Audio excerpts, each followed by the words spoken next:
नमस्ते दोस्तों, मैं अभिनव केमिस्ट्री पर आपका बहुत बहुत स्वागत है। तो आज हेलो एल्केन का दूसरा लेक्चर है बच्चों, और जो कि बहुत धमाल का लेक्चर होने वाला है।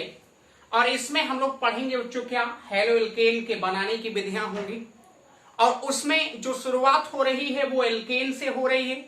जब एल्केन का डायरेक्ट हैलोजनेशन हम लोग करा देते हैं बच्चों, तो वहां से हमें हेलो एल्केन का होता है, प्राप्त होता है। और उसमें अलग अलग हैं, कैसे कंडीशन है, क्या उनकी मैकेनिज्म है, किस कंडीशन पे कोई रिएक्ट करता है, ये सभी कंडीशन को मैं यहाँ पे बताऊंगा आपको। आप बने रहिए। और ये मैं आपको बता दूं, जो हमारे चैनल को अभी तक नहीं सब्सक्राइब किए हैं बच्चों, वो सब्सक्राइब जरूर कर लें। वीडियो अच्छा लगा करे तो लाइक जरूर किया करिए। तो चलिए आज की शुरुआत हो बच्चों। शुरुआत में अगर आप देखेंगे तो लिखा है एल्केन का हैलोजनीकरण। कितनी आसान से रिएक्शन है, आप देखिए केवल। अगर इस रिएक्शन को एक लाइन में लिखे बच्चों, तो कैसे लिख सकते हैं, ये देखिए आपके सामने लिखा है CH4, जिसको आप क्या पढ़ते हो, मेथेन। मेथेन किसका सदस्य है बच्चों, एल्केन का। अगर एल्केन का मान लीजिए हम क्लोरीन से रिएक्शन करवा दें, और क्लोरीन से जब रिएक्शन करवाओगे तो इसके लिए कंडीशन ये होनी चाहिए, या तो सूर्य का प्रकाश हो, या बहुत उच्च ताप हो, या कोई पेरोक्साइड कैटलिस्ट के रूप में होता है, तब ये रिएक्ट करता है। और रिएक्ट करने के बाद बच्चों ये दोनों आपस में जब रिएक्ट करते हैं तो ये विस्थापन और प्रतिस्थापन अभिक्रियाओं की तरह काम करेगा। अर्थात हम ये कह सकते हैं कि एक हाइड्रोजन निकलेगा, उसका जो स्थान होगा एक क्लोरीन का करेगा, ले लेगा। तो एक हाइड्रोजन को निकालेंगे और एक क्लोरीन उसका स्थान लेगा बच्चों, तो ये बन जाएगा, देखिए CH3 आ जाएगा, यहाँ Cl हो जाएगा, और एक Cl कहां निकल जाएगा, बाहर। लेकिन बच्चों यहां दुख की बात क्या है, दुख की बात यह है कि यहां पे जो एल्केन बनाए जाते हैं वो एल्केन जो होते हैं वो मिक्सचर के रूप में होते हैं, मिश्रण के रूप में होते हैं। यहां से यही एल्केन नहीं, कई प्रकार के एल्केन बच्चों बन रहे होंगे। इसलिए ये माने जाते हैं कि इसका प्रयोग हम प्रयोगशालाओं में नहीं करते, क्योंकि प्रयोगशालाओं में अगर बनाएंगे तो कई प्रकार के हेलो एल्केन आपको बन जाएंगे, और जो कि आपका जो प्रोडक्ट होगा वो का हो जाएगा खराब। जब कई लोगों का मिश्रण हो जाता है तो उस एल्केन का कोई मतलब नहीं रह जाएगा बच्चों, उस हेलो एल्केन का कोई मतलब नहीं रह जाएगा। तो इसका मतलब ये है कि तब सर हम नोट की बात तो ये जानिए कि अगर कोई पूछ लिया कि अगर हम मान लीजिए मेथेन का क्लोरीन से रिएक्शन करवाएंगे तो क्या बनेगा, आप सीधे बताइए हेलो एल्केन का कोई कंपाउंड बनेगा बच्चों। लेकिन क्या इसे प्रयोगशालाओं में बना सकते हैं, नहीं बच्चों, ये प्रयोगशालाओं में नहीं प्रेफर्ड होता है। अर्थात हम ये कह सकते हैं कि इसे प्रयोगशाला में नहीं यूज करेंगे, इसका उपयोग ही प्रयोगशाला में ना करिए, क्योंकि प्रयोगशाला में करने के बाद एल्केनों का मिश्रण बन जाएगा, जिससे कोई फायदा नहीं।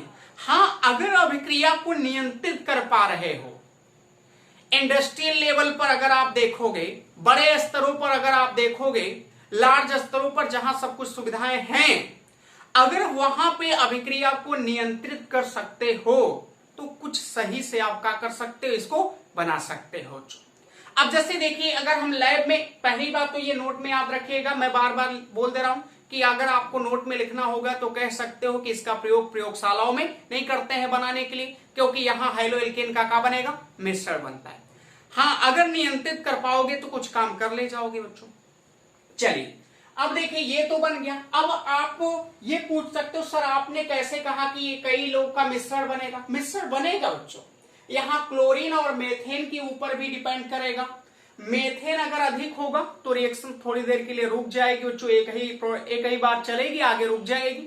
अब जैसे यही मान लीजिए बच्चों, अगर हम कहते मेथेन अधिक है, अगर ये मान लीजिए ये जो रिएक्शन मैंने बताया कि इसमें मान लीजिए मेथेन का है, अधिक है, अगर मेथेन अधिक है तो ये रिएक्शन एक ही बार यहाँ पे जाएगी, वैसे जाती तो आगे तक है, लेकिन कहने के लिए किताबें कहती हैं कि जब मेथेन अधिक होता है और क्लोरीन से रिएक्ट करता है तो ये क्लोरोमेथेन बना देता है, ये रिएक्शन यहीं पे रुक जाएगी। लेकिन बच्चों अगर यहीं पे क्लोरीन अधिक हो गया, क्या अधिक हुआ, क्लोरीन अधिक हुआ, जैसे एक बार मैं इसको फिर ले रहा हूं, CH4 हो गया और प्लस यहाँ क्लोरीन, अगर इस पर क्लोरीन अधिक हुई, क्या अधिक हो गई बच्चों, क्लोरीन अधिक हो गई, ये अधिक होने के बाद रिएक्शन बहुत आगे तक जाएगी, आगे तक यहाँ तो प्रकाश की उपस्थिति होगी, HNO होना अनिवार्य है बच्चों। अब एक एक हाइड्रोजन निकालते जाओ, एक एक Cl जोड़ते चले जाओ, तो एक हाइड्रोजन निकलेगा CH3Cl आएगा, HCl कहां चला बच्चों, बाहर हो जाएगा। फिर अगर रिएक्शन इसका, फिर क्योंकि जब तक क्लोरीन नहीं खत्म होगा तब तक रिएक्ट करेगा, और जब तक क्लोरीन रिएक्ट करेगा तब तक कुछ ना कुछ बनवे करेगा बच्चों। तो यहाँ ये HCl हो जाएगा, एक हाइड्रोजन और निकल गया, यहाँ आ गया देखिए CH2, और यहाँ का बन गया Cl2 बना।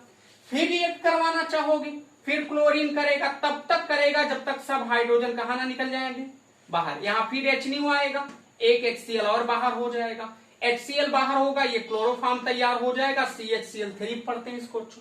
आगे अगर फिर रिएक्शन करवाना चाहोगे, फिर H हो जाएगा, और क्लोरीन के साथ ये मान लीजिए फिर क्लोरीन के साथ रिएक्शन करवाओ H की उपस्थिति में, तो फिर ये क्या बन जाएगा बच्चों, यहाँ दो चीजें बनेंगी, एक आपका CCl4 बन जाएगा और दूसरा का बनेगा HCl बन जाएगा। देखिए, तो इसका मतलब ये हुआ, यही तो मैं कह रहा हूं, इसीलिए तो ये उपयोग नहीं किया जाता इसका प्रयोगशालाओं में बच्चों, क्योंकि आप देख रहे हो कि मेथेन क्लोरीन से रिएक्शन करने के बाद ये पायरीन तक चला गया, यानी आपको क्या बन गया बच्चों, CCl4 बन गया। तो कई एल्केन बन रहे, कई प्रकार के कंपाउंड, एक कंपाउंड यहां देख रहे हो, एक कंपाउंड यहां देख रहे हो, एक यहां देख रहे हो, एक यहां देख रहे हो, 4 प्रकार के एल्केन के कंपाउंड बन रहे हैं, वो भी अलग अलग बन रहे हैं। इसका मतलब सबका क्या बन जा रहा है, मिश्रण बन रहा है, और मिश्रण बन रहा है तो कोई मतलब नहीं निकल रहा है। तो इसका मतलब यही है कि इसका प्रयोग हम प्रयोगशालाओं में नहीं करते बच्चों।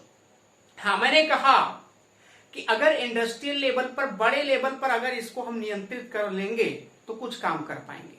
अब नियंत्रित करने का मतलब है कि क्लोरीन की जो मात्रा होगी, अगर उसको नियंत्रित मात्रा में लोगे तब आपके लिए काम का होगा, अच्छा होगा बच्चों। अब आगे देखिए, कुछ उससे पहले कुछ बातें और भी मैं यहां बता दूं बच्चों, कि जो ये रिएक्ट करता है, इसकी जो क्रिया विधि या मैकेनिज्म जो भी आपको देखना होगा, इसके बाद मैं आपको दिखा रहा हूं बच्चों। लेकिन उससे पहले जो एक रिएक्शन मैंने कहा, अगर मान लीजिए इंडस्ट्रियल लेवल पर अगर किया गया, इसको नियंत्रित किया गया, तो क्लोरीन को एक इक्विवेलेंट मान लीजिए, एक इक्विवेलेंट क्लोरीन है और उसका रिएक्शन किसी एल्केन से करेंगे तो कुछ ना कुछ कंपाउंड बना के देगा। देखिए कैसे, मान लीजिए रिएक्शन को हम नियंत्रित करते हैं, तो नियंत्रित करने के बाद आप ये, जैसे मान लीजिए ये तो आपने बना दिया एक ऊपर वाला, ये हो सकता है कि इस तरीके से अगर आप मान लीजिए प्रोपेन ले लीजिए, क्या ले लीजिए बच्चों, प्रोपेन CH3 हो गया, CH2 हो गया, CH3। अगर नियंत्रित कर पाते हैं ठीक है, यहां भी वही हाल होगा, नियंत्रित नहीं हो पाती। लेकिन यहां मान लीजिए इक्विवेलेंट क्लोरीन है बच्चों, और ये रिएक्ट करवाओगे तो भी यहां से दो कंपाउंड आपको देखिए बना के देगा, और दो जो कंपाउंड आपको बना के यहां से मिलते हैं, देखिए वो एक मिलता है CH3CH होता है, और जिसके नीचे Cl लग जाएगा, यहाँ CH3 हो जाएगा, और एक कंपाउंड यहाँ और भी बन सकता है जो कि होगा आपका CH3CH2, और फिर CH2Cl बनेगा, और प्लस HCl कहां निकल जाएगा, बाहर। ये कंपाउंड बनेंगे। लेकिन अब ये इस कंपाउंड को समझने के लिए बच्चों आपको ये जानना पड़ेगा कि ये जो एल्केन का जब हम क्लोरीन से रिएक्शन करवाते हैं तो ये मैकेनिज्म जो होती है वो किस बेसिस पे आगे बढ़ती है बच्चों। वैसे ये मैं बता दूं, ये फ्री रेडिकल है, यानी जो इसकी क्रिया विधि होती है वो मुक्त मूलक क्रिया विधि के द्वारा ये अपक्रियाएं संपन्न होती हैं। इसी कारण बस से अगर मान लीजिए बच्चों हम क्लोरीन से, क्योंकि ये नियंत्रित किया गया, एक ही इक्विवेलेंट क्लोरीन लिया गया है तो रिएक्शन इतना आगे जाएगी। हालांकि यहां से दो प्रोडक्ट बने हुए हैं, लेकिन इसमें भी एक माइनर होगा और एक का होगा मेजर होगा। अगर ये रिएक्ट करवा लिए, रिएक्ट करवाने के बाद मैंने ये कहा एक ये बना और एक कंपाउंड ये बना, इसको अगर आप देखोगे बच्चों तो ये जो क्लोरीन जहां पे लगा हुआ है ये 2 डिग्री वाला है, और ये जो आपका लगा है क्लोरीन 1 डिग्री वाला है, 1 डिग्री वाला है बच्चों। अब इसमें 1-2 डिग्री की अगर हम बात किए तो यहां पे देखिए, क्योंकि ये मैंने कहा फ्री रेडिकल रिएक्शन है, इसकी जो मैकेनिज्म आएगी वो फ्री रेडिकल होगी, जो कि मैं अभी कुछ देर में बताने वाला हूं बच्चों। लेकिन यहाँ 2 डिग्री है, वहां 1 डिग्री है। अब यहां अगर आप देखोगे तो ये जो होगा ये 55% बनता है, और ये जो आपका ये प्रोडक्ट बन रहा है, यहां से HCl हटा देते हैं, बार बार डिस्टर्ब कर रहा है। ये जो होगा 1 डिग्री वाला ये कितना बनता है, 45 वाले। अब बच्चों पूछने वाली बात ये भी है, इसमें बहुत कंडीशन है बच्चों। कंडीशन का मतलब ये मैं धीरे धीरे करके बताऊंगा आपको कि यहाँ 55% ये तो बना ठीक है, मेजर भी कह रहे हैं, लेकिन ये भी तो जो माइनर जिसको माना ये ज्यादा बन रहा है, मैं मान लिया कि चलिए ठीक है ये ज्यादा है, और ये मान लीजिए हमने कह दिया कि ये क्या है बच्चों, कम है। लेकिन कम बनते बनते भी ये 45% बन रहा है, तो अपने आप में ये भी बहुत अधिक है बच्चों। ये देखिए खाली 10% का अंतर है और इसको हम मेजर कह रहे हैं, ये माइनर कह रहे हैं इसको। इसका मतलब है कि कंडीशन इसमें है। हालांकि इसको अगर बच्चों को बनाना होता तो ये तो डायरेक्ट भी आप बना सकते थे बच्चों। डायरेक्ट कैसे बना सकते हो, क्योंकि ये पता है बच्चों, इस कार्बन को देखोगे ये 1 डिग्री है, ये भी कार्बन 1 डिग्री है, ये 2 डिग्री है बच्चों, ये 1 डिग्री होगा, ये 2 डिग्री होगा, मान लीजिए ये 1 डिग्री होगा। और आपको पता है कि जब इसकी मैकेनिज्म जो है वो मुक्त मूलक क्रियाविधि के द्वारा संपन्न होती है, तो जो फ्री रेडिकल की रिएक्टिविटी पढ़ाई गई होगी, उनकी अभिक्रियाशीलता जो पढ़ाई गई होगी 3 डिग्री 2 डिग्री और क्या होती है बच्चों 1 डिग्री। नहीं पढ़े हैं तो चिंता ना करिए बच्चों, मैं कह रहा हूं ऑर्गेनिक केमिस्ट्री का पोस्टमार्टम करेंगे बच्चों, पूरा का पूरा जीओसी में बहुत जल्दी लेके आने वाला हूं, तो उसमें आपको ये सब जानकारियां होती जाएंगी। जो नहीं पढ़े 11th में वो भी आप गम ना रहें, क्योंकि हम धीरे धीरे लेके आएंगे, बस आप सपोर्ट करिए। उसके बाद तो देखिए मैं क्या करता हूं आपके साथ बच्चों।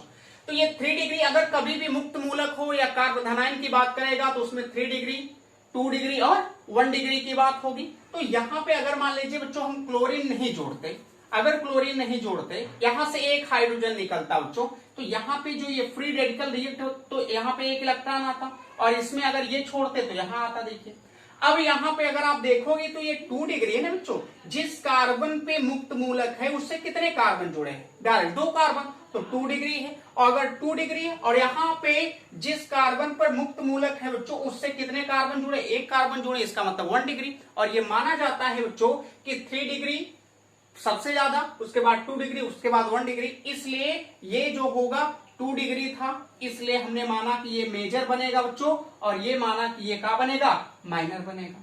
लेकिन कंडीशन बहुत है बच्चों। अब ऐसे ही मेजर और माइनर अगर आप पहचानने लगोगे बच्चों, तो ये कई ऐसे रिएक्शन आपके सामने आगे मिलेंगे जिसको आप गलत कर दोगे बच्चों। तो वो मैं धीरे धीरे आपको बताऊंगा, समझाऊंगा।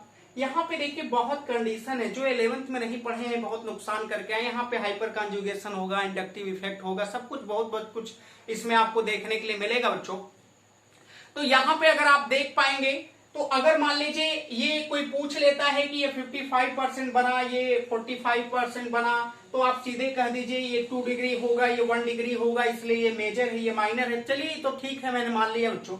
लेकिन अगर कोई ये आपसे पूछ लिया कि ये 45% क्यों बन रहा है, तो दिक्कत तो आपके सामने होगी। तो दिक्कत ना झेलिएगा बच्चों, आप उनको ये बताइएगा। अगर हम बात करें बच्चों कि ये ज्यादा क्यों बना, वो कम क्यों बना, और वो बना भी तो बना क्यों। अब इसमें अगर आप देखोगे तो ये कंडीशन यहाँ पे ये भी है बच्चों, 45% इसलिए ये बन जा रहा है कि इनके पास अगर 2 डिग्री पे आप देखोगे तो केवल रिलीज करने के 2 ही हाइड्रोजन थे कि दो ही हाइड्रोजन हटा सकते हो। लेकिन यहाँ अगर 1 डिग्री की बात करोगे तो यहाँ 1 डिग्री में बच्चों 3 यहाँ 3 है, 3 यहाँ है। यानी अगर यहाँ पे क्लोरीन के जुड़ने की 6 कंडीशन है बच्चों, 6 तरीके से जुड़ सकता है, यहाँ केवल 2 ही तरीके से जुड़ सकता है। इसलिए ये माना जाता है कि ये क्या है, ये ज्यादा है, और ये क्या है बच्चों, कम है। लेकिन तब भी अपने आप में कुछ ना कुछ बना। आगे में बच्चों जब आपको सेलेक्टिविटी और रिएक्टिविटी पढ़ाएंगे, उनका रेशियो बताएंगे, तो आप अपने आप ये सब कंडीशन समझ जाएंगे। हाइपर कॉन्जुगेशन, उसके बाद आपको इंडक्टिव इफेक्ट जो होता है, उन सब का भी इसमें यूज है। अब जैसे इसमें हाइपर कॉन्जुगेशन से अगर आप देखोगे बच्चों की, ये अगर कोई पूछ लिया कि हमको समझाइए कि हाइपर कॉन्जुगेशन से ये ज्यादा क्यों बढ़ रहा है। अब देखिए हाइपर कॉन्जुगेशन होता क्या है कि जिसमें हम मानते हैं कि जो अल्फा हाइड्रोजन होते हैं, जिसमें ज्यादा होते हैं वो ज्यादा बनता है बच्चों। अब जैसे यहीं पे देख लीजिए, यहाँ पे अगर मान लीजिए 2 डिग्री वाले को अगर देखेंगे यहाँ पे, तो इससे अगर ये इसके बगल वाला ये अल्फा कार्बन होगा, इसके बगल ये अल्फा कार्बन, इसमें ये अल्फा कार्बन होगा तो ये अल्फा हाइड्रोजन होगा। 3 यहाँ अल्फा हाइड्रोजन, 3 यहाँ, 6 अल्फा हाइड्रोजन। कितने अल्फा हाइड्रोजन हो गए, 6 अल्फा हाइड्रोजन है बच्चों। और इसमें अगर आप देखेंगे 1 डिग्री से बात करेंगे तो 1 डिग्री के साथ ये 1 डिग्री है, इससे जुड़ा हुआ, तो इसके बगल वाला ये अल्फा होगा, इससे क्या जुड़े हैं, 2 जुड़े हैं, 2 अल्फा हाइड्रोजन जुड़े हैं। तो इसका मतलब है कि इसमें अल्फा हाइड्रोजन कम है, इसमें ज्यादा है, इसलिए भी ये ज्यादा मान सकते हैं हाइपर कॉन्जुगेशन के हिसाब से बच्चों। इसमें इंडक्टिव इफेक्ट के हिसाब से देखोगे तो भी वही बात आएगी। इंडक्टिव इफेक्ट होता क्या है कि इसमें प्लस आई होगा, क्योंकि जो ये इसमें जो एल्काइल समूह है बच्चों, तो इसमें जो इंडक्टिव इफेक्ट होता है उसका मतलब यही होता है कि प्लस आई होगा। क्यों? क्योंकि यहाँ जो मुक्त मूलक होते हैं उनके पास इलेक्ट्रॉनों की कमी होती है। उनके पास क्या होती है? इलेक्ट्रॉनों की कमी होती है। अगर इलेक्ट्रॉनों की कमी है तो अब वो सामने यानी जो सामने वाले लोग होंगे वो इलेक्ट्रॉन इसको क्या करेंगे? इसकी तरफ धकेलेंगे बच्चों। तो अगर इसमें देखोगे तो इसके पास, क्योंकि अगर ये मान लीजिए मैं अगर मान लेता कि Cl नहीं है, ये फ्री रेडिकल है, यहाँ Cl नहीं है, तो यहाँ मान लीजिए फ्री रेडिकल। अभी मैं इसको समझा रहा हूं, पहले ये आप ऐसा करिए बच्चों कि इसको आप नोट करिए। हालांकि ये अभी बाद में भी बच्चों इसको पूरा बताना है, क्योंकि सीरियल वाइज बताएंगे तो ज्यादा सही, इस तरह टाइम भी लग जाएगा, नहीं लिखेंगे तो आपको समझ में कम आएगा बच्चों। लेकिन मैं सोचता हूं कि सारी जानकारी हो बच्चों, इसीलिए बार बार मैं बता रहा हूं। अच्छा देख ही लीजिए, अन्य का अगर ये Cl भूल जाओगे तो इसको फ्री रेडिकल मानोगे, यहां Cl भूल जाओगे तो ये फ्री रेडिकल होगा बच्चों। अब ये फ्री रेडिकल अगर है, मैंने कहा अगर यहाँ पे फ्री रेडिकल इस कार्बन के ऊपर है तो इसका मतलब यहाँ कार्बन पे इलेक्ट्रॉनों की कमी आई। और अगर कार्बन पे इलेक्ट्रॉनों की कमी आई होगी तो ये बगल वाले इलेक्ट्रॉन, अगर एल्काइल, ये जो एल्काइल समूह के लोग होते हैं ये इलेक्ट्रॉन का करते हैं बच्चों, देते हैं। तो ये देखिए इसमें से अगर आप देखेंगे तो इधर से भी आपको इलेक्ट्रॉन मिलने की संभावना, इधर से भी ये दे रहा है। इंडक्टिव इफेक्ट ये है बच्चों कि दोनों तरफ से आपको मिल रहे हैं। जब दो तरफ से आपको मिल रहे हैं तो प्रभाव ज्यादा होता जाएगा। इसका मतलब है कि ये मेजर होने वाला है। यहां देखोगे अगर तो यहाँ केवल एक ही कार्बन आपको क्या कर रहा है? दे रहा है। तो एक ही साइड से यहाँ मिल रहा है और यहाँ दो साइड से तो यहाँ ज्यादा मिल रहा है, इसलिए इसको मेजर मानना बच्चों। यहाँ एक ही साइड से मिल रहा है, इसका मतलब ये कम है। अभी ये इंडक्टिव इफेक्ट का होता है। हाइपर कॉन्जुगेशन बच्चों क्या है, रेजोनेंस क्या है, ये जीओसी पढ़ाते समय तो आपको हम बताएंगे ही, लेकिन अभी इस समय भी आपको मैं इस सारी बातें बता दे रहा हूं। अभी जब सेलेक्टिविटी और रिएक्टिविटी पढ़ाएंगे तो उसमें ये बातें आपको मैं एक बार फिर समझाऊंगा बच्चों। तो आप कहीं जाइए ना, इसको आप थोड़ा मोड़ा अगर समझ ले रहे हैं बच्चों तो ये आप नोट करिए। अभी आपको ये एक बार फिर से आपको, क्योंकि जब सेलेक्टिविटी रिएक्टिविटी पढ़ाएंगे, रेशियो पढ़ाएंगे, तो वो सारी बातें मैंने कहा ना कि एक ऐसा ही लेक्चर बने, बड़ा हो चलेगा बच्चों, लेकिन सारी आपको जो भी चीजें वो आप पूरी कर ले जाए। तो चलिए ये नोट कर लीजिए। इसके बाद इसकी मैकेनिज्म मैं आपको बताने वाला हूं बच्चों, क्योंकि मैकेनिज्म आएगी। मैकेनिज्म के बाद फिर आपको हम बताएंगे कि ये फ्लोरीन के साथ कैसे रिएक्ट करेगा। क्लोरीन तो क्लोरीन के साथ आप पढ़ ही रहे हो, आयोडीन से कैसे होता है, ब्रोमीन से कैसे होता है, सबके साथ आपको मैंने कर करके आपको क्या करेंगे, दिखाएंगे बच्चों। तो ये आप इतना फिलहाल आप ये नोट करिए। इसका जो नाम है बच्चों आप लिख लीजिएगा। ये देखिए प्रोपेन है, प्रोपेन क्लोरीन से इक्विवेलेंट है, ये नियंत्रित मात्रा है बच्चों। जब ये रिएक्ट किया होगा तो दो प्रोडक्ट यहाँ पे बना है। आप देखिए इसमें मैंने कहा ये 55% होगा, ये 45। आप केवल अभी इतना जानिएगा कि यहाँ 2 डिग्री है। 2 डिग्री होने के नाते, क्योंकि ये रिएक्शन जो होगी ये मुक्त मूलक अपक्रिया है। मुक्त मूलक अपक्रिया जो होती है उसमें यह कंडीशन होता है कि 2 डिग्री मेजर होगा 1 डिग्री से, तो ये ज्यादा बन रहा है और ये क्या बन रहा है, कम। कोई पूछ लिया ये 55% बन रहा है, ये 45 बन रहा है, ये ठीक है, मेरी बात समझ में आ रही है। लेकिन सर ये काहे 45 बना, तो बता देना बच्चों कि यहाँ पे देखिए अगर इसकी बात करोगे तो यहाँ पे क्लोरीन के जुड़ने के केवल दो, यानी 2 ही हाइड्रोजन को रिलीज करके 2 ही क्लोरीन जुड़ सकता है। 2 तरीके से आप जोड़ सकते हो। लेकिन यहाँ पे अगर आप देख पाओगे बच्चों तो ये आपको देखिए 1 डिग्री यहाँ, 1 डिग्री यहाँ से भी, यहाँ पे भी जुड़ सकता है, यहाँ पे भी जुड़ सकता है। तो यहाँ पे जुड़ने के 6 तरीके हैं, क्योंकि 6 हाइड्रोजन 6 तरीके से जुड़ेगा तो अपने आप में धीरे धीरे ज्यादा हो जाएगा। फिर हमने कहा कि इसको अगर समझो दूसरे तरीके से, हाइपर कॉन्जुगेशन, इंडक्टिव इफेक्ट। हमने कहा हाइपर कॉन्जुगेशन से देखोगे तो इसमें 6 अल्फा हाइड्रोजन है, देखा गया। इसमें जो है 2 ही अल्फा हाइड्रोजन। इसमें इसका मतलब है कि जिसमें जितने, यानी मुक्त मूलक वाले में अगर कोई रिएक्शन मुक्त मूलक है बच्चों, किसी की जो क्रिया विधि है वो मुक्त मूलक की है और उसमें जितने ज्यादा अल्फा हाइड्रोजन है उसकी वो उतना का होगा, मेजर बनेगा बच्चों, ये चीज याद रखिएगा। फिर हमने कहा इंडक्टिव इफेक्ट देख लीजिए, प्रेरिक प्रभाव। तो एल्काइल समूह, एल्काइल समूह में जो प्रेरिक प्रभाव होता है उसमें प्लस आई इफेक्ट होता है। प्लस आई इफेक्ट में होता क्या है कि जो फ्री रेडिकल वाले कार्बन होते हैं उसको बगल वाले जो कार्बन होते हैं वो इलेक्ट्रॉन को क्या करते हैं, धकेलते हैं, क्योंकि इसके पास इलेक्ट्रॉनों की कमी है। तो इसके इलेक्ट्रॉनों की भरपाई करने के लिए सामने से इलेक्ट्रॉन ये वाले लोग इसको देंगे, इधर से भी देंगे। तो 2 रास्ते हैं देने के, यहाँ एक ही रास्ता था बच्चों, इसलिए भी ये कम बना और ये क्या हो गया, ज्यादा हो गया। तो ये आप नोट करिए। इसके बाद इसकी मैकेनिज्म मैं आपको बता दूं बच्चों, इसकी क्रिया विधि क्या है उसको आप ध्यान से देख लीजिए। तो इसकी क्रिया विधि जो बच्चों होती है वो क्या है, मुक्त मूलक क्रिया विधि यानी फ्री रेडिकल होती है। मैं पहले ही बता चुका हूं आपको, मैंने लिख भी दिया कि अगर आपसे कोई पूछता है कि कभी भी अगर मान लीजिए एल्केनों का हैलोजनीकरण करवाते हो सनलाइट की उपस्थिति में बच्चों, तो वो याद रखना कि वो रिएक्शन जो होगी वो ज्यादा फ्री रेडिकल होती है। तो यहाँ पे जो रिएक्शन है यानी जो अभिक्रिया है वो भी आपको यानी एल्केन में मेथेन का मैंने क्लोरीन से रिएक्शन करवाया और उसको देखा मैंने कि बच्चों यहाँ आपको जो जो प्रोडक्ट आपका प्राप्त हुआ वो किस तरीके से, तो मैंने कहा वो फ्री रेडिकल के हिसाब से चला। एक बात आप समझ जाइएगा कि कभी भी रिएक्शन मैकेनिज्म से प्रोडक्ट नहीं बनाते बच्चों। अगर आपको हम ध्यान दें बच्चों कि ये समझने और सोचने वाली बात ये होती है कि कभी भी अगर आप ये समझिए कि पहले मैकेनिज्म होगा, उस मैकेनिज्म के आधार पे हम कोई अपना कंपाउंड या प्रोडक्ट बनाएंगे, ऐसा नहीं होता है। पहले प्रोडक्ट बनाओगे, प्रोडक्ट बनने के बाद सब मनगढ़ंत कहानियां होती हैं कि ऐसे ऐसे हुआ होगा, ये ऐसे ऐसे हुआ होगा, ये करके कार्यक्रम आगे बढ़ता है बच्चों। नहीं तो यहाँ ये बहुत बड़ी बात होती, लोग कह देते हैं कि मैकेनिज्म आया होगा, ऐसा नहीं होता बच्चों। मैकेनिज्म कैसे आया होगा? पहले प्रोडक्ट बनाए होंगे, उसके बाद उसकी मैकेनिज्म अपने हिसाब से मनगढ़ंत कहानी बनाएगी बच्चों। तो चलिए शुरुआत करते हैं। ये दिया हुआ है कि नोट में मैंने लिखा कि इसकी जो क्रियाविधि होती वो कैसी होती बच्चों? मुक्त मूलक क्रियाविधि यानी फ्री रेडिकल होती है। और अगर ये फ्री रेडिकल होती है तो इसमें 3 स्टेप होंगे। अगर इस रिएक्शन को अगर हम करेंगे तो 3 स्टेप में होगा। एक श्रृंखला प्रारंभ पद होगा जिसमें आप क्या करेंगे? फ्री रेडिकल खोजेंगे, फ्री रेडिकल आपको मिलेगा। इसमें जो पहला स्टेप, जब फ्री रेडिकल हम खोजते हैं तो इसमें प्रकाश को लगाया जाता है, इसलिए माना जाता है कि ये जो रिएक्शन होती है ये उष्माशोषी होती है। यानी जो पहला प्रोसेस होता है वो उष्माशोषी होता है।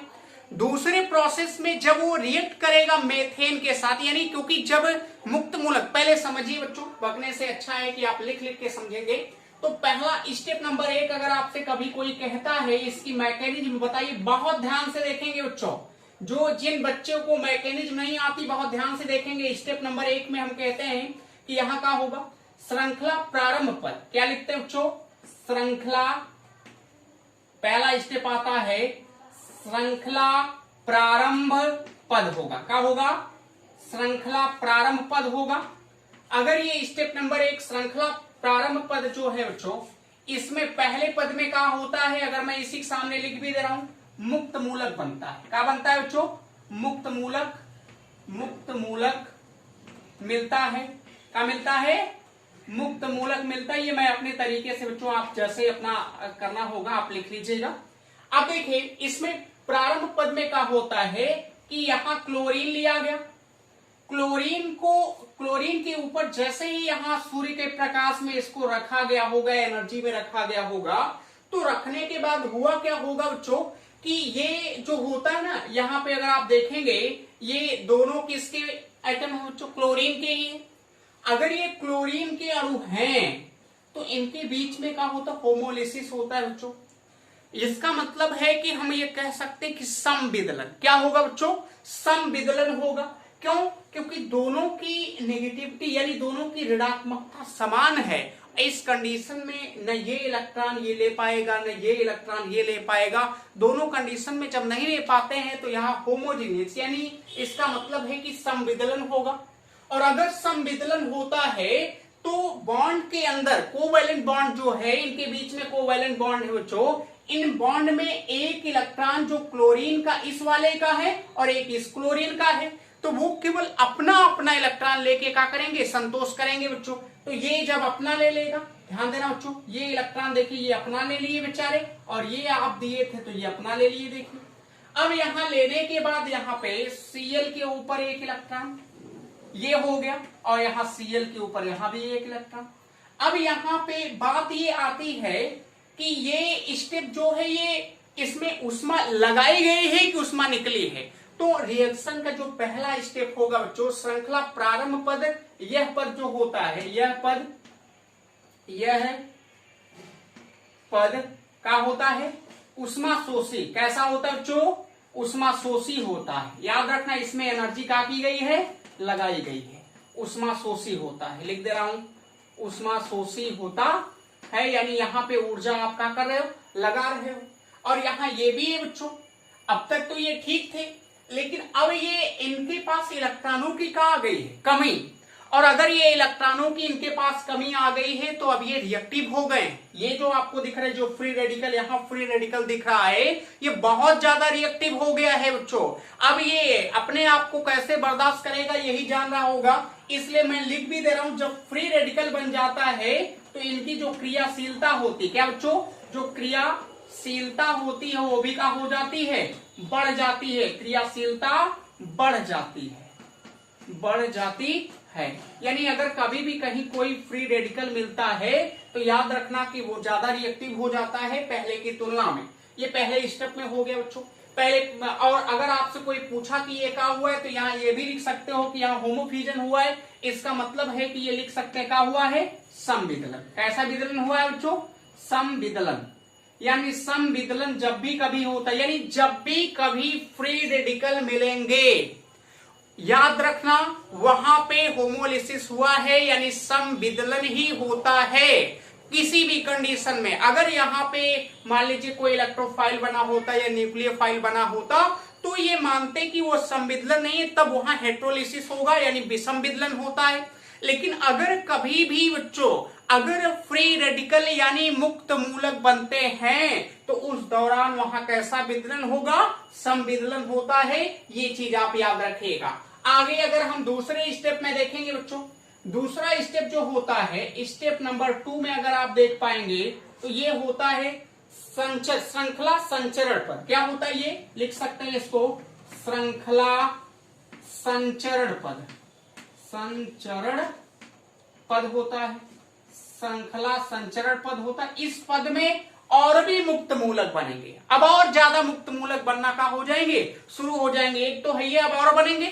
अब यहाँ पे ये जो हो गया है बच्चों, इसका होमोलिसिस हुआ, तो ये कहने का मतलब है कि ये फ्री रेडिकल बना, इसकी क्रियाशीलता बहुत अधिक हो गई। अब ये बर्दाश्त नहीं करेगा, अब ये मेथेन से कहेगा कि अब आइए, अब हमारे साथ चलिए। अब ये क्या होगा कि मेथेन आप मेथेन लेंगे बच्चों। मेथेन लेने के बाद CH4 है। अच्छा बच्चों, CH4 को हम इस तरीके से CH3 करके H लिख सकते हैं ना, लिख सकते हो। अब यहाँ पे ये देखिए इसका रिएक्शन इससे होने वाला है। अब जब इससे करवाओगे बच्चों तो यहाँ पे ये प्रेरित करेगा इनको, यहां भी होमोलिसिस हो, यहां भी संविदलन के लिए। ये इसको जब प्रेरित करेगा संविदलन के लिए तो ये जो बॉन्ड है बच्चों ये भी अब संविदलन की तरह टूटेगा। और अगर ये संविदलन की तरह टूटेगा बच्चों तो इसका मतलब एक इलेक्ट्रॉन, इस यहाँ 2 इलेक्ट्रॉन होंगे। एक बॉन्ड का मतलब ही यदि 2 इलेक्ट्रॉनों से एक बॉन्ड का फॉर्मेशन होता है तो एक इलेक्ट्रॉन जो होगा ये अपना बेचारे देखिए ले लेंगे बच्चों, और ये क्या करेंगे, ये अपना वाला इलेक्ट्रॉन ले लेंगे। अब इस कंडीशन में दो रास्ते कौन कौन से बच्चों आपके सामने। अब ये कहोगे सर आपको मान लीजिए प्रोडक्ट के रूप में हेलो एल्केन बनाना था तो सीधे Cl ये क्लोरीन फ्री, यानी जो ये क्लोरीन फ्री रेडिकल वाला है सीधे इससे जोड़ दीजिए, आपका प्रोडक्ट तैयार हो जाएगा। नहीं बच्चा, कभी ऐसा हुआ है आपके सामने? आपके मन की ही बात मैं कर लूं, अगर आप देखेंगे मान लीजिए आपके बच्चों शादी तय हो गई है और आपके सामने 2 लोग को रख दिया गया, एक तो एकदम बढ़िया वाली एकदम आपकी उम्र की कोई लड़की है और एक तो मान लीजिए 40-45 साल के शादी विवाह हो गए, दूसरी शादी हो रही उसकी, दूसरी का तीसरी मान लीजिए 50 साल उम्र है, तो किसके साथ जाओगे बच्चों? समझ गए? तो वही कंडीशन यहाँ है। Cl भी चाह रहा है कि हाइड्रोजन से जुड़ेंगे तो ज्यादा स्टेबल होंगे इससे जुड़ने की तुलना में। जुड़ने के लिए ये जुड़ सकता है, कोई दिक्कत वाली बात नहीं है, लेकिन इसके साथ ये ज्यादा स्टेबल होगा क्योंकि ये देखिए छोटा है तो ज्यादा बढ़िया से जल्दी से जुड़ जाएगा बच्चों। तो वही बात है कि ये मान लीजिए ये क्या है बच्चों, ये एकदम उम्र वाली लड़की, जैसे मान लीजिए बच्चों तुम जिसकी शादी होने वाली उसकी उम्र वाली है और है मान लीजिए 50 साल, तो कब सोचोगे 50 साल वाले के साथ? नहीं सोचोगे। तब कह रहे हो बच्चा कि ये इसके साथ जुड़ेगा, ना कबो ना जुड़ेगा, एक साथ ही जाओ। तो इनके साथ जाओगे तो ये इसके साथ रिएक्ट करके जुड़ जाएगा और जुड़ेगा तो ये क्या बन गया, HCl। और अगर ये HCl बना तो हाई मिल गया देखिए CH3 और यहाँ इसके ऊपर आ गया फ्री रेडिकल। लीजिए अब तो और आफत हो गई। अब तक ये मेथेन स्टेबल था, उसको सब कुछ करोड़पति जौन बनना था बना हुआ था, लेकिन क्लोरीन आया, डिस्टर्ब किया और इसको भी अनस्टेबल कर दिया। अब इसको अनस्टेबल कर दिया, अस्थायी कर दिया, मामला ये गड़बड़ा गया। अभी खोज रहे हैं, ये किसी के साथ जाएंगे। अब मामला जब ये खोजते, अब ये डिस्टर्ब करेंगे फिर क्लोरीन को, तो यहाँ का होगा कि अगले पद में इसी में बच्चों ये देखिए CH3 ले लेना और फिर इसका रिएक्शन जो होगा क्लोरीन से, फिर होमोलिसिस होगा। इस बार फिर हाँ एक बात और है, अभी दूसरे पद पे चलिए कोई बात नहीं, लिख रहे हैं अभी। अब यहां से फिर ये इलेक्ट्रॉन ले लेगा अपना और ये क्या करेगा, ये एक इलेक्ट्रॉन ये अपना ले लेगा।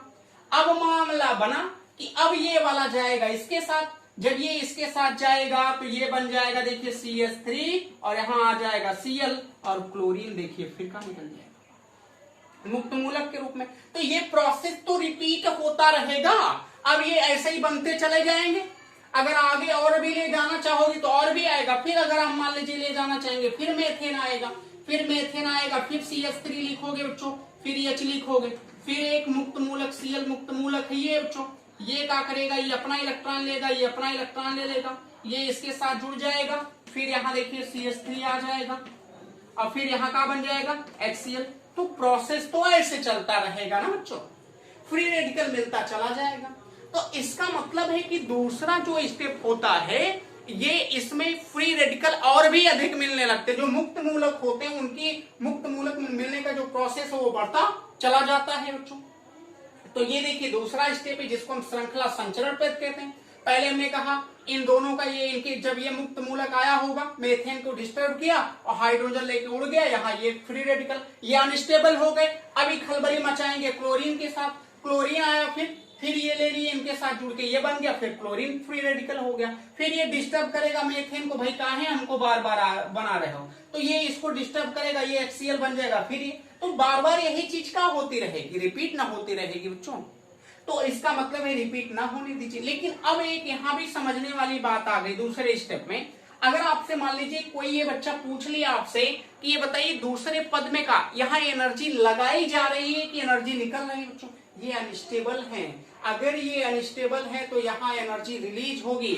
इसका मतलब है कि पहला स्टेप जो होता है यह उष्मा शोषित तो होता है, लेकिन यह पद यानी दूसरा जो पद होता है यह क्या होता है, उष्मा छेपी पद हो जाता है। यहाँ से उष्मा कहाँ निकलती है, बाहर। तो लिख लेना बच्चों, बहुत जरूरी होता है। कभी कभी ऐसे ही क्वेश्चन पूछ लेता है कि जो यानी जो श्रृंखला संचरण पद होता है उसमें ऊर्जा निकलती है या लगती है, तो यहाँ क्या बताओगे, या उष्मा छेपी होता है। तो या अगर उष्मा छेपी होता है तो इसका मतलब है कि यहाँ ये बनने में एनर्जी का हो रही होगी, रिलीज हो रही हो। एक ही स्टेप अगला बचा हुआ है, यानी अब तीसरा स्टेप होगा। नीचे बच्चों दिख रहा है ना, दिख रहा हो तो ठीक है लिखें, दिख तो रहा है, काम हो जाएगा लग रहा है। स्टेप नंबर 3 में क्या लिखना है बच्चों, ए जो आपके सामने आएगा स्टेप नंबर 3 देखिए। स्टेप नंबर 3 में अगर आप लिखेंगे बच्चों तो क्या होगा, श्रृंखला समापन पद, या सीधे सीधे क्या लिख दीजिए, समापन पद। ये हो गया समापन पद। अब समापन पद में क्या करना होगा, अच्छा बच्चों अगर इन्हें रोकना होगा तो करना क्या होगा, इनके फ्री रेडिकल खत्म कर दीजिए। जब तक फ्री रेडिकल नहीं खत्म होगा तब तक रिएक्शन आगे चलती रहेगी बच्चों। तो इसका मतलब है कि यहाँ फ्री रेडिकल ये मिला, फ्री रेडिकल ये मिला, फ्री रेडिकल ये मिला, और यही बार बार मिलेंगे। तो इसका मतलब है कि इनको समाप्त करने के लिए इन तीनों की कंडीशन है कि तीनों बार आएंगे। देखिए अगर हमें मान लीजिए एक बार CH3 फ्री रेडिकल और फिर प्लस एक तो Cl फ्री रेडिकल हो सकता है, क्योंकि यही चीजें बार बार मिल रही हैं, तो ये दोनों आपस में फ्री रेडिकल मिलेगा, बन जाएगा CH3 Cl बन जाएगा, रिएक्शन रुक जाएगी, कोई फ्री रेडिकल नहीं बना, रिएक्शन आगे नहीं जाएगी। दूसरा अगर लेना चाहते हैं तो क्लोरीन, क्योंकि बार बार ऐसे करेंगे तो क्लोरीन फ्री रेडिकल भी तो मिलेगा, फिर क्लोरीन मिला होगा, फिर यहाँ Cl2 भी आ सकता है, फिर भी रिएक्शन रुक जाएगी। और भी कंडीशन हो सकता है कि एक आप अगर लेना चाहेंगे दोनों CH3 हो सकता है। ये देखिए CH3 प्लस CH3, ये देखिए फ्री रेडिकल हो गया, और यहाँ फ्री रेडिकल होने के बाद ये बन जाएगा C2H6 आ जाएगा, जो कि क्या हो गया, एथेन हो गया। आपके सामने ये बन गया बच्चों। तो यहाँ पे ये रिएक्शन का हो जा रही है, रुक जा रही है, क्या हो जा रही है, रुक जा रही है। और रुकने के साथ साथ आपको मैं ये भी बता दूं कि कभी कभी ये पूछा जाता है कि क्या मेथेन का क्लोरीन से रिएक्ट कराने के बाद एथेन बना सकते हो, समन्वय बन गया बच्चों। बहुत बड़ी बात, बढ़िया बात सामने याद आ गई। कभी कभी कहता है कि मेथेन से क्या बनाइए, एथेन बनाइए। कितने बच्चों को होश उड़ जाता होगा, कैसे बनाएंगे, आपके सामने बन के तैयार हो गया, कुछ कहना भी नहीं पड़ा आपको। इसका मतलब ये है कि हम अगर मेथेन का क्लोरीन से रिएक्शन करवाते हैं तो वहां हम एथेन भी क्या कर सकते हैं, बना सकते हैं। एथेन ही नहीं बच्चों, अभी और भी चीज मैं बता रहा हूं, इतना तो आप पहले नोट करिए, अभी बहुत आपको कुछ सिखाना है इसमें। तो ये है इसकी मैकेनिज्म। हमें आशा है कि समझ में आ रही है तो ध्यान से देखिए, ज्यादा से ज्यादा लोगों तक शेयर करिए। मैं अभी क्या, अभी तो आप देख रहे हो बच्चों, टेलर भी आप नहीं देख रहे हो, अभी तो शुरू हो रहा है ऑर्गेनिक केमिस्ट्री। बच्चों आप अगर पढ़ लेते हो हमारे साथ पूरी तरीके से, तो आपको मैं दावे के साथ कह रहा हूं दूसरे यहां नहीं जाने की आवश्यकता पड़ेगी। ए यूपी बोर्ड वाले आप खाली जुड़िए।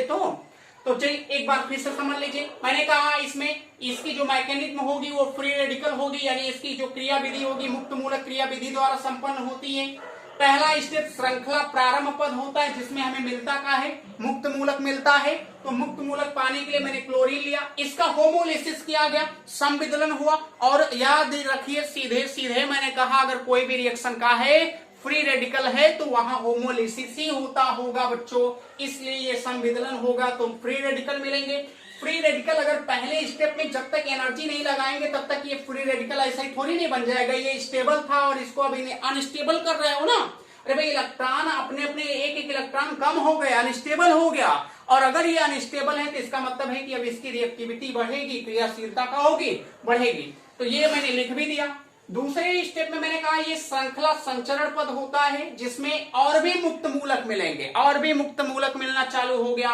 क्लोरीन अनस्टेबल था, मेथेन के ऊपर जब अटैक करेगा तो और ये यानी ये अनस्टेबल है। इनसे कहा कि आप भी होमोलिसिस करिए, आप भी मुक्त मूलक बनाइए। और मुक्त मूलक अगर ये बनाएंगे तो ये अपने अपने इलेक्ट्रॉन, कार्बन अपना इलेक्ट्रॉन लेगा, हाइड्रोजन अपना इलेक्ट्रॉन ले लेगा। और लेकिन फिर ये बात आती है कि इसमें जुड़ेगा कौन किसके साथ, यानी ये फ्री रेडिकल के साथ, इस वाले के साथ जुड़ेगा किस वाले के। तो मैंने एग्जांपल दे ही दिया आपको कि अगर आपके सामने 45 साल से शादी करने के लिए 45 साल की एक लड़की रखी गई और एक आपके सामने आपकी उम्र की रखी गई, तो किस पे आप, किसके ऊपर आप मतलब किससे करना चाहोगे, तो करना चाहोगे आप, हमें लगता है उम्र वाली से, कि कोई ऐसा भी है जो चाहेगा 45 साल वाले से चाहेगा तो उससे भी कर लेगा, हमें कोई ऐतराज नहीं, वो भी बन जाएगा बच्चों। और ये इससे करेगा तो ये दोनों बन जाएंगे, ये फ्री रेडिकल हो गया। फिर ये फ्री रेडिकल हुआ ये का, अब क्लोरीन को डिस्टर्ब करेगा, फिर क्लोरीन को डिस्टर्ब किया तो फिर ये प्रोडक्ट बना और ये आपका देखिए फ्री रेडिकल। ऐसे कार्यक्रम बढ़ता चला जाएगा, जय बार रिपीट करोगे तय बार मिलता चला जाएगा, एक बार ये मिलता जाएगा बच्चों, बार बार ये दोहराओगे। तो अब इसको तीसरे स्टेप, और ये भी याद रखना कि यहाँ पे ये अनस्टेबल है, एनर्जी रिलीज होगी। यह पद कौन कैसा होता है, उष्माक्षेपी होता है, इसमें ऊर्जा जो उष्मा होती है वो कहाँ निकलती है, बाहर। अब आगे आओगे बच्चों तो अगले पद में स्टेप नंबर 3 होता है। स्टेप नंबर 3 में अगर आप देखोगे तो यहाँ पे समापन पद है। समापन पद में ये कंडीशन ये होती है कि यहाँ पे आप देखोगे तो ये जो फ्री रेडिकल मिल रहे हैं, इन्हीं को रोकना है कि ये बनने नहीं देना है। तो एक बार इसको मैंने ले लिया, ये बन गया, कोई फ्री रेडिकल नहीं मिला, रिएक्शन रुक जाएगी। या हो सकता है कि क्लोरीन जब ये रिपीट होगा बार बार तो ये तो कई बार मिलेगा, तो मान लीजिए 2 लोगों को ले लीजिए, इनको Cl2 बना दीजिए, रुक जाएगा।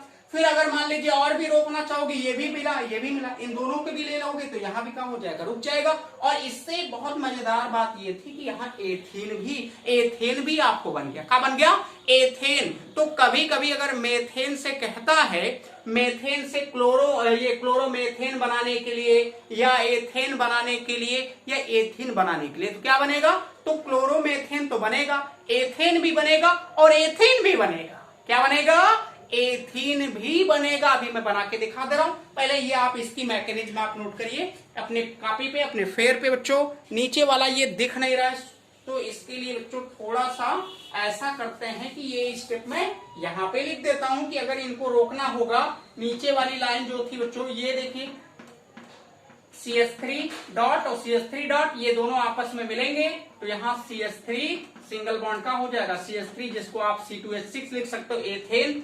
यानी इस विधि से आप एथेन भी क्या कर सकते हो, बना सकते हो। ये जो मैंने नीचे लिखा था बच्चों अब यही लिख दिया हूं, आप समझ जाएंगे, देख लेंगे। तो चलिए अब इसके आगे चलते हैं हम लोग।